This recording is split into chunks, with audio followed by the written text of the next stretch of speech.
Well, welcome to this, our final forum in a series of forums where we've been thinking about how we steward and care for creation. Today, in the life of the Twin Cities, we all know that it's Marathon Sunday, but in the life of the wider church, and as we'll observe this afternoon, it's also the feast of Saint Francis of Assisi that is often transferred to this day or celebrated on this day. So we're glad to be able today to be thinking about animals, which are often and most often associated with the life of St. Francis, that remind his commitment to social justice and the ending of poverty and his radical way of life. And today, we're really delighted to have Kara Brecky from SoulSpace Farm, which is a farm that you'll hear about later that takes in animals and offers them sanctuary and treats them as our siblings and kin as a part of creation and provides that with generosity and abundant care. My job today is to pray us into beginning, and then Kara will come and share a little more about the program at SoulSpace, and hopefully at some point, Cynthia Bronson-Swigert will also join us. Cynthia is a friend of Kara's and on the board there and has been a huge advocate. Maybe you've even heard her talk about or been with her on a visit to SoulSpace before. We jokingly were asking, why weren't there pigeons and ducks and chickens and peacocks this morning? I understand they probably didn't want to make the ride through traffic. Nobody else did either. So the Lord be with you. Let us pray. Holy God, we give you thanks for this planet Earth, our island home, and for the enormous trust you have given to us to be caretakers and stewards of this abundant gift. Help us to see in the creatures you have placed here among the seas and skies, the mountains and forests, the fields and prairies. Help us to see our kin and siblings, beings that were made with your love and who together with us make this place home and whole. Help us to be attentive today as we listen to Kara and her words about the work of SoulSpace, and help us to consider anew the ways that we can be a part of tending to your beloved creation. In Christ's name we pray. Amen. Come on over. Would you like a podium or a lectern? No. So you're okay? All right. Well, welcome. Can we welcome Kara? I'm going to check back in a little bit. I do have to step to another room for some other activities, but if one of you feels responsible enough, keep an eye on the 9:45 and give Kara the thumbs up so that there's time for Q&A near the end. Okay. Sound good? Sounds good.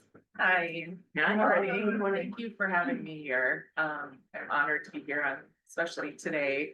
I'm sure that St. Francis has been my favorite saint since I was born. So, if you wanted to pass these around, these are just some brochures that give a little more information about what I wanted to talk to you about today, which is my baby SoulSpace. Like Father said, my name is Kara Brecky, and I founded SoulSpace about almost 11 years ago now. It is a nonprofit farm sanctuary, farm rescue in New Richmond, Wisconsin, which is just right over the bridge from Stillwater. Has anyone been out before? Or you have? Yes. Okay. Wonderful. Oh. So I started SoulSpace with the idea that, well, with knowing the need for rescue for farm animals in the Midwest. At the time, there was only one other farm sanctuary in the entire Midwest, which was out in Madison, apartment. And Cynthia wanted me to give you kind of a backstory on how I actually started SoulSpace, the nitty gritty of it. So my previous profession is in law enforcement. I was a police officer of St. Paul for 10 years, 2 years in Colorado before that. And I was teaching, I'm sorry, allergies are really acting up today. I was teaching intro to criminal justice and juvenile justice over at Metro State University. So my whole life had been criminal justice and law enforcement. I was a firefighter in Brooklyn Park for a few years, and that was just my life. I kind of also came out of the womb knowing I was going to be in some kind of service work, and my dad was a police officer and my grandpa was an FBI agent. And so I was just kind of, that was definitely the route I knew I was going at a very young age.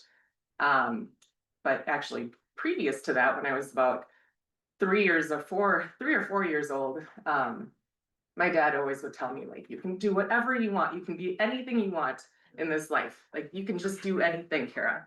And so I said, well, okay, I love Buffy, our dog. And so I would like to be a dog when I grow up.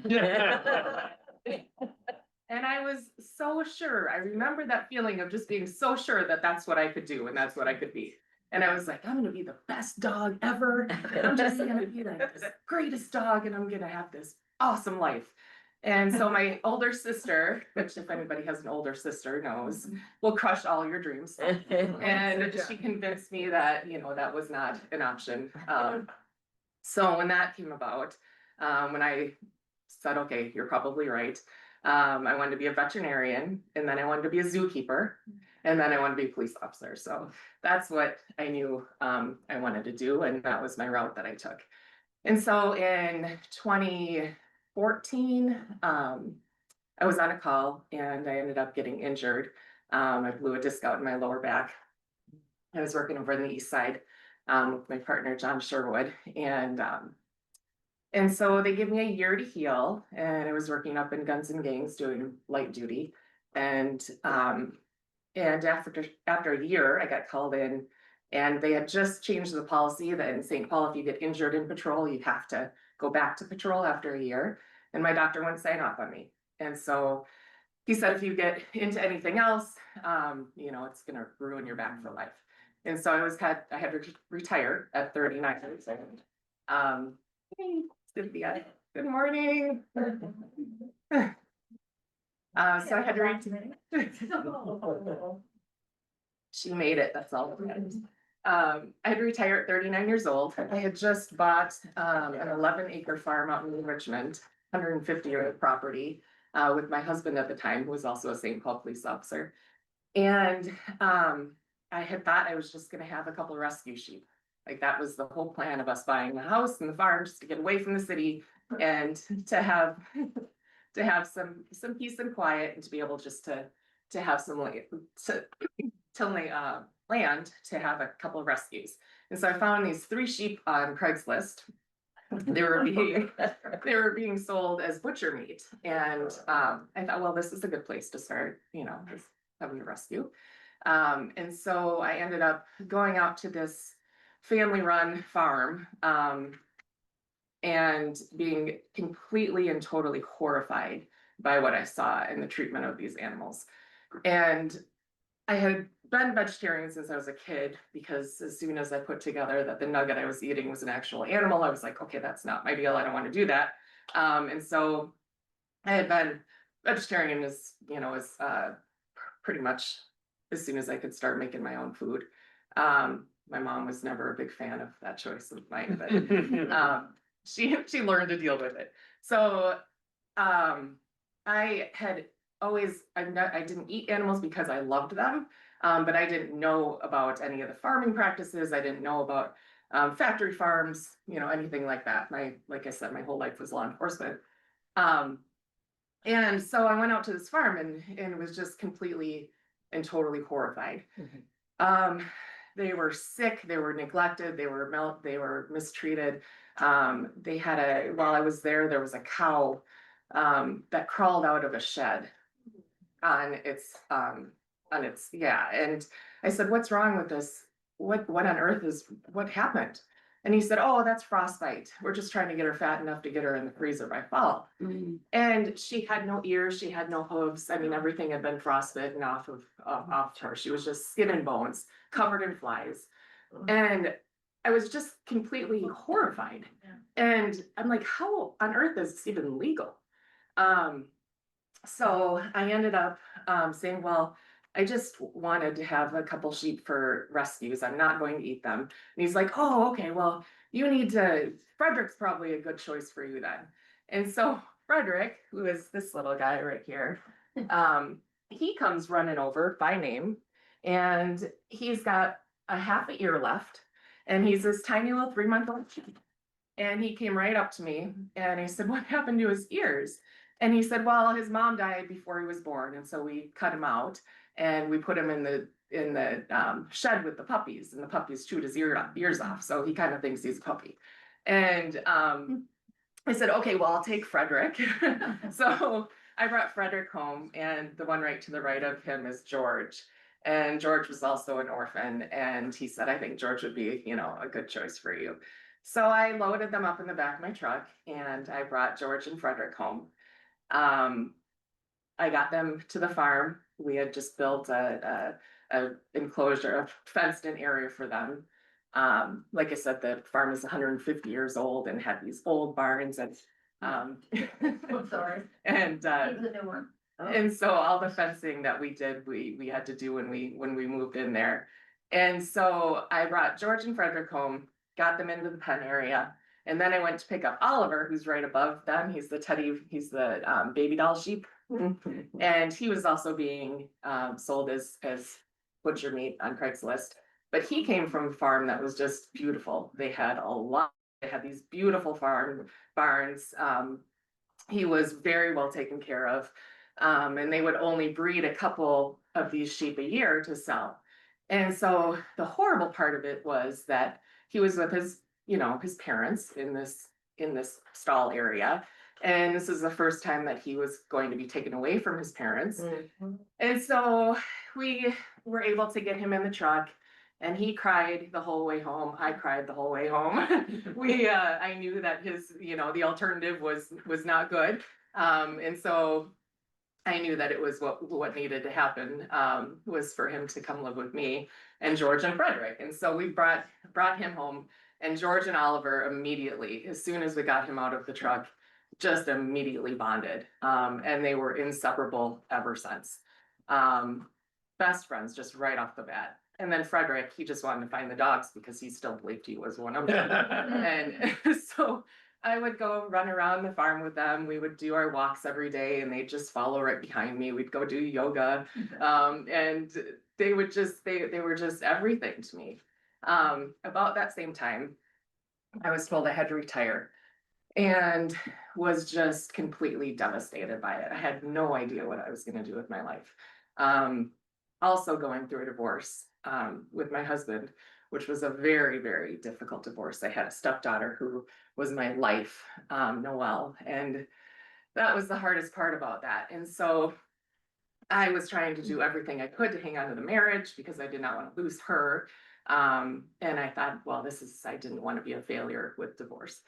And so when I ended up finding out that this was for sure the end of the marriage, I remember that day very clearly. And I ended up going back behind one of the barns and just falling to my knees and telling God that I quit.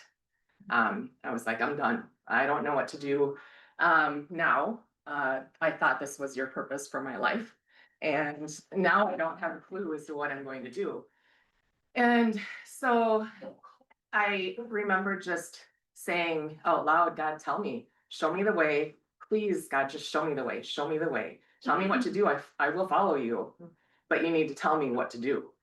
And I still can't accurately describe it because it was something that had never happened to me before.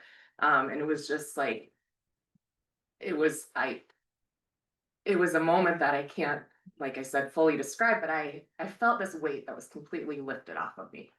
I felt all of the stress, all of the weight just go. It was gone. And I remember feeling like I was being lifted up, and I got up, and I just had this knowing, like not feeling, but knowing that everything was going to be okay. And it was just it was the three sheep, my babies were surrounding me and rubbing up against my legs, and I knew everything was going to be okay. And so shortly after that, there was a book signing. So I had opened a newspaper, something that said Gene Bauer, who was the founder of farm sanctuaries in the US. He started Farm Sanctuary out in New York about 40 years ago now, I think 35, 40 years ago. And he was kind of the founding father of it. And I saw that he was coming here to Minneapolis for a book signing. And I called my mom and I was like, this kind of looks interesting. I don't know what a farm sanctuary is, but do you want to go listen to this guy? She said, sure. So we went, and one of the first things that he said, the room was just packed with people. One of the first things he said was, where are all the Midwest farm sanctuaries? We've been waiting for you guys to start something up here for years. You are the most needed area in this country. Mhm. And they're covered northeast, south, but there's nothing, or I mean, east, west, and south, and there's nothing up here. And I was thinking, I just rescued a couple sheep. I just bought an 11-acre farm. I was just told I had to retire. Like maybe this is something I could do. And so I went and stood in line after and talked to him, and I said, Mr. Bauer, I said, maybe that this is something I could do. And he kind of, like shrugged me off, and he was like, okay, well, if you're really interested, because you hear it all the time. I'm sure he heard it all the time. He said, if you're really interested, we have an animal care conference out in New York once a year. The first part is all about how to start a nonprofit farm sanctuary. The second part is all intensive farm animal care.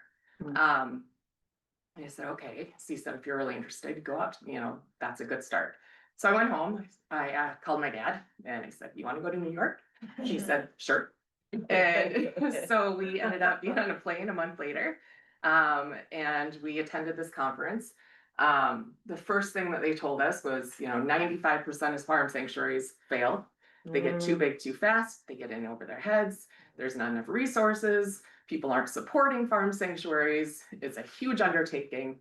And you take in too many animals that you can't, because people's hearts are so big, they can't say no. And so they fail. And so we went through this training. It was like vet school in 3 days. They wanted to make it so overwhelming that people were like, okay, maybe this is my thing. And I just threw myself into it. I just dove head in, like straight in, and I was like, we're gonna make this happen. So I just figured out how to start this nonprofit pretty much on my own, because there wasn't really anybody else to go to ask how to do it. So ended up starting, like I said, with the 3 sheep. And then I got a call on a pig that was on a transport truck in Sioux Falls, South Dakota. And this pig was going 70 miles per hour on this highway, or this truck was. It was 4 miles away from the processing plant. And there's cars behind this truck that see the gate getting knocked up and down from the back on the highway. And by about the 5th attempt, the gate flies up, and 6-month-old, 250-pound Wally steps out onto the back of this truck, onto the bumper, this guy right here. And he looks over the edge, and he just decided to go for it. And he hit the pavement, and he rolled and he skidded, and the truck kept going, and all the cars stopped, and they saw him just get up and shake his head off and walk into the median. Like nothing had happened. And like, good job, Wally. And he walked in the median, and he waited for animal control to come pick him up a couple hours later. The woman behind, who was taking pictures of him actually jumping off the truck, which I can show you later, was called 911, and she said, there's a pig that just jumped off this truck. And dispatch says, oh, another pig fell off a truck, and he jumped. He very clearly made the decision to jump. And so I guess the dispatch call was pretty funny, because it ended up going on Twitter, and then the newspaper got a hold of it. And so they ended up doing this story in the Argus Leader in Sioux Falls, which just happens to be where I was born and where my parents met in high school and are still married 60 years later. And my grandparents spent their whole life, built their house, which was not very far from where Wally jumped. And so I get a call that says, yeah, there's this pig that needs sanctuary, needs somewhere to go, because the Humane Society has him, and they said they can't keep him, so they're gonna have to put him down if they can't, so nobody grabs him. And I remember very clearly, like the first 30 seconds of the pig training in New York, my dad and I looked at each other and we're like, No, we are not doing pigs. We are not doing pigs. This story was like, I couldn't say, obviously, I couldn't say no. And another funny part about that story was that my grandpa had been, that was the anniversary of his death, the week that Wally jumped off. And my grandpa had been kept alive by a pig valve for the last 10 years of his life, way longer than he was supposed to be alive. So that was pretty much my grandpa just giving Wally a little boost off that truck, I'm pretty sure. So Wally ended up, a week later, I went down to Sioux Falls with my trailer and picked up Wally. And the newspaper was out there also to do another story on him. So Wally got 2 features in the Argus Leader. And that story ended up going AP. And so Wally ended up being in the New York Times and the Wall Street Journal and radio stations all over the country talking about this pig that made the jump off this truck to save his life and end up at sanctuary in New Richmond, Wisconsin. And so Wally also kind of saved us because I started getting donations from people that were not just my parents, which was nice. And I fell madly in love with Wally. The moment I stepped into that barn that he was in Sioux Falls, and I laid down on the hay or on the straw and looked at him and he looked at me, and it was so much more than I couldn't even ever describe. It was, yeah, we are saving each other here. And he's still doing his thing. We just had our 8th jump anniversary celebration. And he is just thriving. He's got his 2 sisters, Olivia and Gertie, that are also 700-pound pigs, rescued from neglect situations. And he's just living his best life, doing his thing, wallowing in the mud piles and ponds and running around our expansion area and the woods that we have for him. The first 4 or 5 years of having him, every day was spent literally fixing fences, because Wally is one that you just don't contain. Like, if he wants to get out, he's gonna get out. And so there was a lot of fence fixing. But the awesome thing about that is he'd get out and then he'd just come up to the door and be like, "Hey, what's going on?" I'm gonna go check out. Nobody goes anywhere. I wouldn't have to have any fences and gates on anything in the sanctuary. Nobody'd go anywhere. They just kind of want to hang out. They know that that's where they're supposed to be and that's where they want to be. So 10 years later, I have, there's about 90 residents right now at SoulSpace, all from neglect, cruelty, abandonment situations. And they come in from all walks of life, a lot of cruelty, abandonment, neglect situations. And that's where they live out their lives. We just try to give them the best possible life that they would want. And provide the best vet care. We're so blessed to have amazing vet care with Dr. Oscarson with Osceola Vet. He comes out once a year for a big annual vet day. We have 11 hours of just doing vaccines and hooves and teeth and all the fun stuff. If you've ever heard a pig getting their hooves done or vaccinations, it's not a pretty sight. So unfortunately we have to like kind of flip them over and they scream and like they are being tortured and like it's the end of all time. And, oh my gosh. So this year we had one of our littles that we had flipped over and we were doing doing her thing and she's screaming. I'm like, "Sylvia, this doesn't last very long." And I don't cry anymore. I used to cry when this would happen because I'd be like, "Oh," and Dr. Oscarson, "Kara, she's just fine. She's not being hurt. This is just what she does." So I don't cry anymore. But this year, Baki, who is our 700-pound rescue from an Iowa factory farm as a baby, she came into us. She was born on this factory farm in Iowa. She was sick and she was a runt, a tiny little baby. And the guy in charge that day said, "Just put her down." For some reason, the kid working that day couldn't do it. So he said he did. And then he took her home. And he gave her to his dad, who also worked in the pork industry in Iowa. Yeah. And dad ended up raising this pig, Baki, for 6 months, giving her all the health, the vaccinations she needed, getting her healthy. On the couch with the dogs, eating pizza, like for 6 months, and then she gets to be 250 pounds, which is the lifespan in the industry for a pig. And he was like, well, now I kind of like this girl, now what do I do with her? And so he called Iowa Farm Sanctuary, which started a few years back, and they are an amazing sanctuary. They didn't have room, so they called me, and I said, well, maybe she could get along with one of our other pigs, Rosie. And so he rolled up with her in the backseat of his Jaguar, and she stepped out, opened the door, she stepped out, walked right into the house like she owned the place. And so 4 years later, she's a big girl. There is no runt about her. She's a very big girl, and she is sassy. She loves belly rubs. She would just lay there and get her belly rubbed for hours. And so anyway, we've got Sylvia upside down. She's screaming. I'm not watching my 6, and all of a sudden, Doc looks up and he's like, get her off. Baki is coming at us full speed because she thinks we're hurting Sylvia. And so we get up, we're like, oh my gosh, Baki, it's fine, it's fine. But yeah, having a 600-700 pound pig come at you like that, it's a little intimidating. But she was just like, just wanted to make sure everything was okay. She's like, all right, cool. And she went back to take a nap. So it's a huge day. We work 11 hours straight. I can't even tell you how much respect I have for farm vets.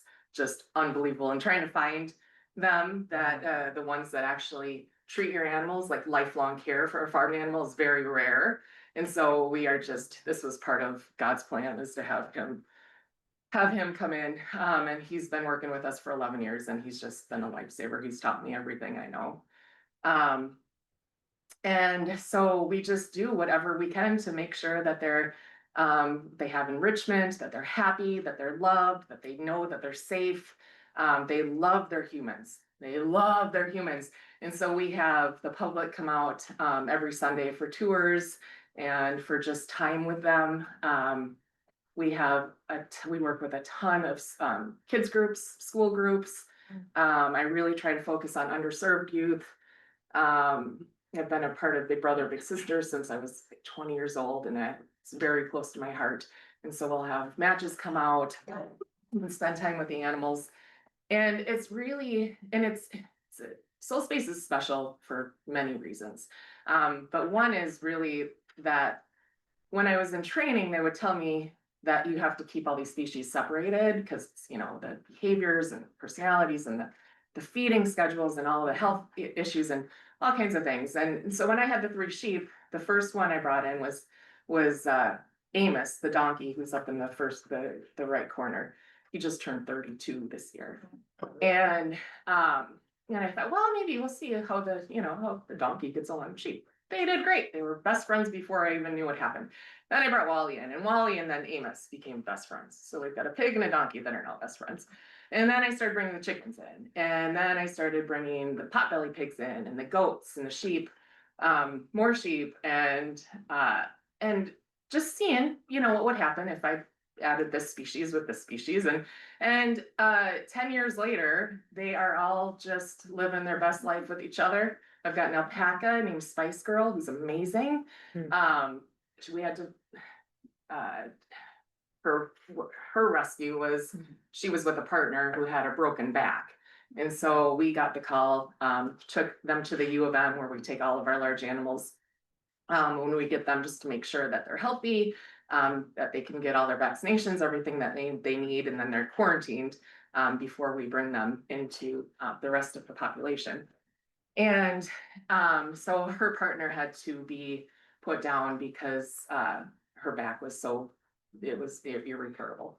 And so at least she got to spend that night with her partner before we brought her to SoulSpace. And then she became friends with the goats and the sheep and the pigs and the donkeys.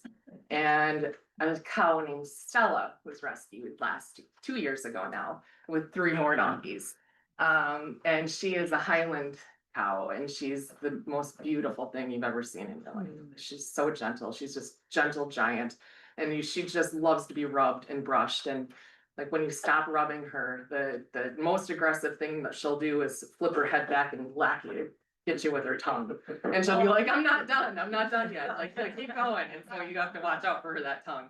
But she is just the most beautiful thing, and so many people have come out and just fallen madly in love with her. And you know, the beautiful thing about it is they all know that they're loved, they're safe, and they're protected.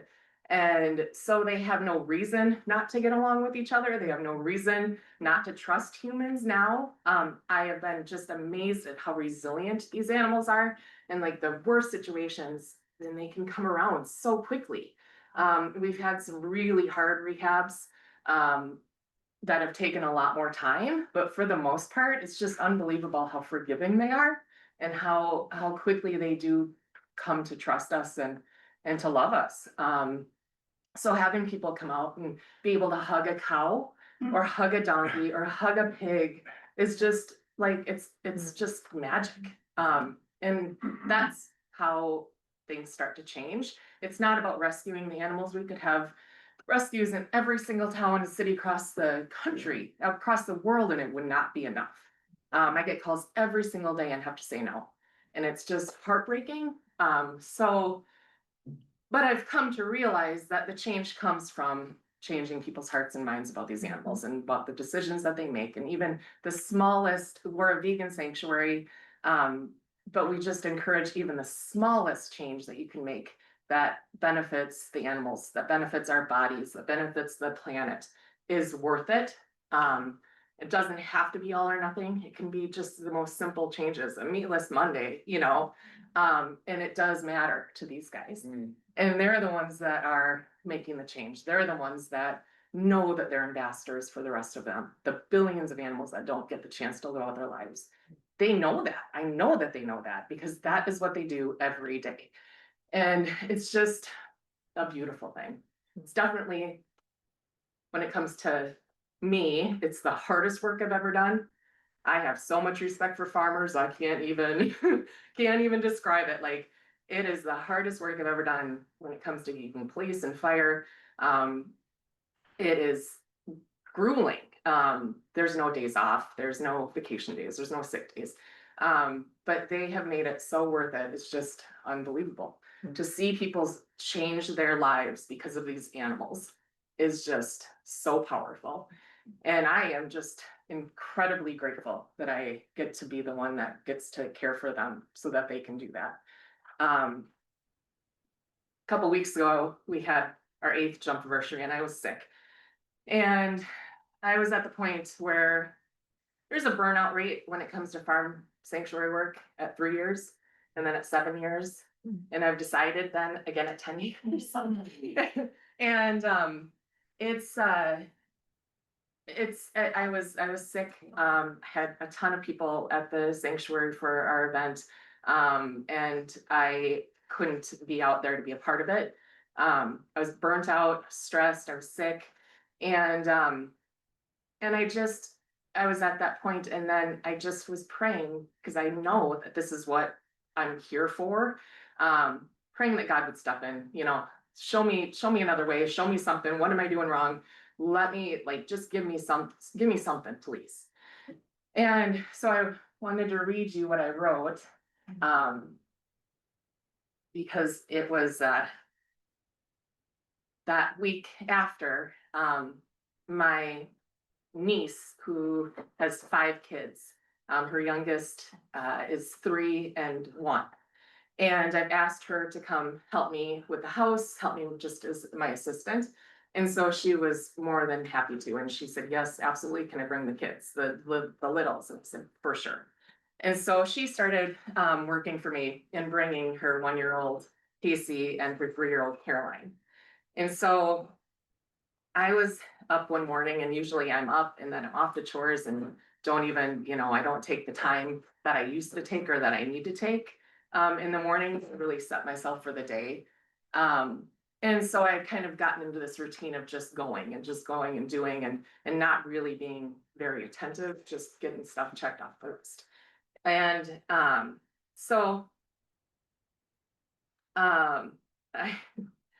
God stepped in. And I will read you what I wrote because it's just to make it clear. I said, I was blessed. Yes, I'm at this age. I was blessed with the great privilege of seeing the sanctuary through the eyes of my 3-year-old niece, Caroline. She decided we would have coffee and then do morning chores together. After she watched her ice cubes drown in her hot chocolate, we headed outside. We followed grasshoppers, we played with caterpillars, and named ladybugs. We ate the bottoms off strawberries and fed the tops to the bunnies. The ducklings made friends with the sharks that were her crocs. We drank out of the hose and giggled when we accidentally sprayed ourselves in the face with it. We laid down and watched the clouds go by. We have the profound choice to live our lives as if everything is a miracle or nothing is. I've learned that when I stop to take inventory and open my eyes to see the unbelievable beauty, it's undeniable of God's hand in all of this. The goodness of God is stirring and profound, and at the same time, as simple as we decide to make it. Having the faith of a child in God is how I choose to live my life.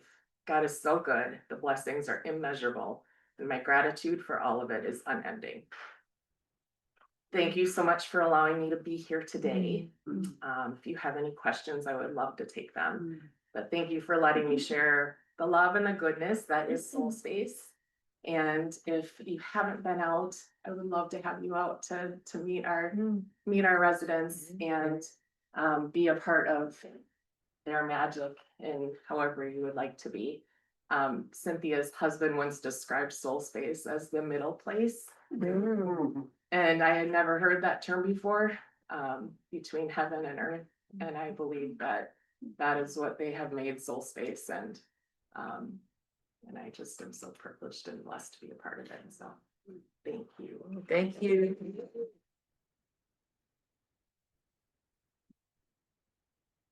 This is just wonderful. It's also overwhelming. And I'm wondering, how do you cope with the sadness that you see? Yeah, that's a big one. That's a good question because I've been on some pretty horrific rescues, and seeing the suffering firsthand and up close, and have been a part of that for many years. And I would go into action mode for these rescues. I would just know what I needed to do and needed to be done. And kind of, I think my training with law enforcement was a good background for me to have in this career, because the emotion, you just learn how to turn off. And then I realized after every one, I would roll into my driveway and have a complete meltdown. And I would see my volunteers who were taking care of the farm while I was gone. And I would have days of being depressed and sad and just devastated by how it is. And over the last couple of years, my faith in God is what's gotten me through. I think that's what got me through my the first 3 years, that burnout stage. My faith in God is that I know that I tell them now when I'm with them and they're dying, you go find Jesus. Jesus has got you. You're taken care of. I got to be with you for this time. I'm so privileged and so blessed, and now God's got you. And I know that. I don't have faith and believe that. I know that. And I think that's what gets me through. Because it's over the years, it's just, there's so much loss. There was a sanctuary, I don't know if you heard about it, a fox sanctuary, where the founder just committed suicide. And just devastating. And that is what gets me through. I know that they are better and I am better because I had that time with them, and now they don't have a care in the world. They are living, they're with God. So if I didn't have that, I would not be doing this. Yeah. Thank you. Yes. How many animals do you have at the farm? We have about 90 residents right now. Yeah. Yeah, we have a little bit of everybody.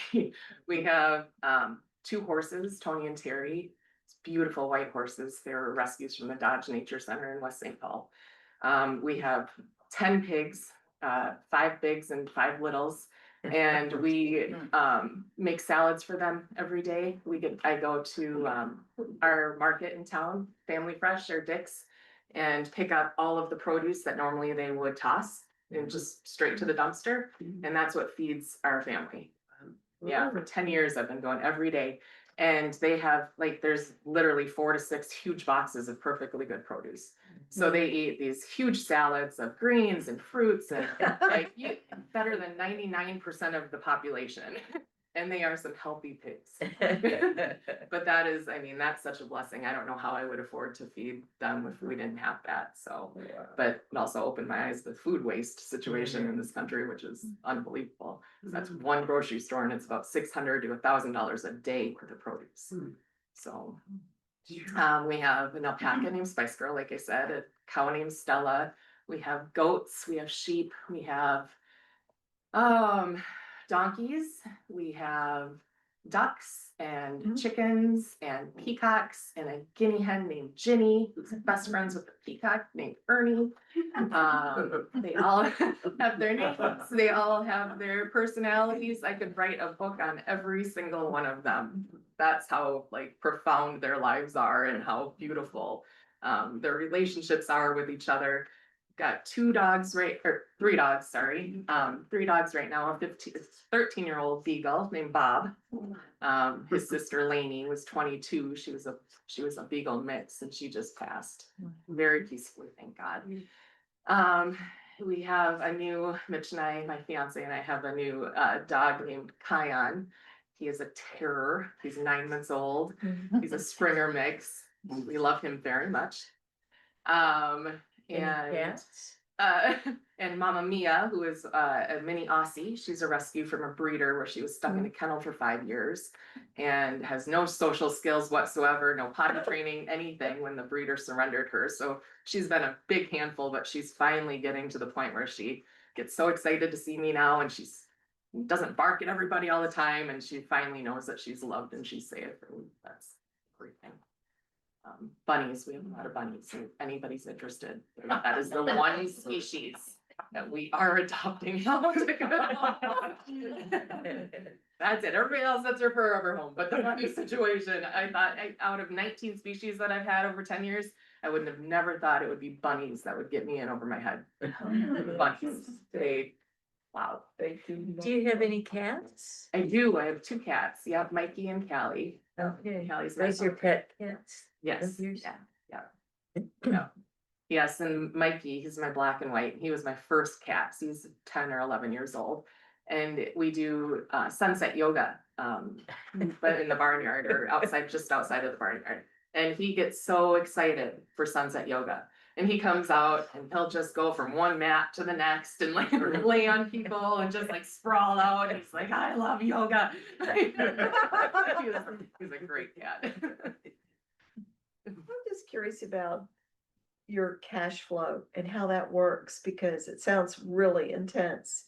I'm Yeah. thrilled to hear you have a fiance Yes. and that you have someone who's not just volunteering, it sounds like, but Yeah. perhaps is more present.